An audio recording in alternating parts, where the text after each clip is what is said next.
Aujourd'hui, j'améliore la qualité de l'air. Nous passons 90% de notre temps dans des lieux clos. Ces endroits sont de plus en plus confinés pour des raisons d'économie d'énergie. L'air intérieur est environ 8 fois plus pollué que l'air extérieur.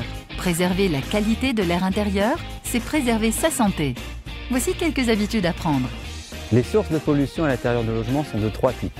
Il y a d'abord la pollution extérieure, la pollution liée aux produits de construction et de décoration et la pollution liée aux activités humaines. Pour les fumeurs, évitez de fumer à l'intérieur, même près d'une fenêtre. Les tissus absorbent les polluants.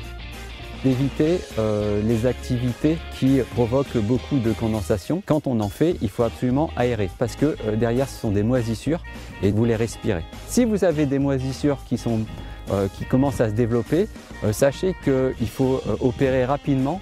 Une dilution d'1 dixième d'eau de javel suffira à faire disparaître la moisissure. Mieux vaut se garer en marche avant dans les garages attenant à l'habitation.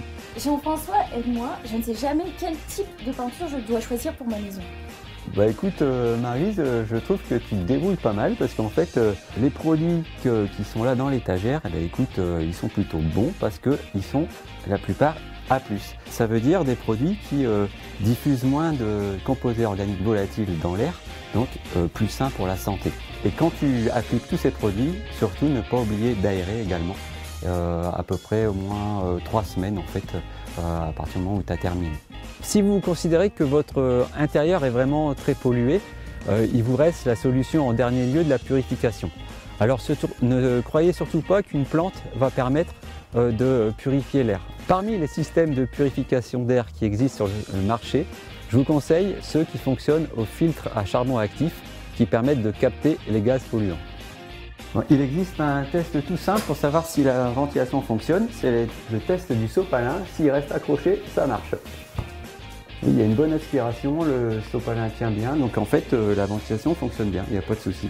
En plus, je vois que vous avez bien entretenu la bouche d'extraction, c'est aussi très important. Et parce que sur la bouche peut se déposer des moisissures et s'y développer.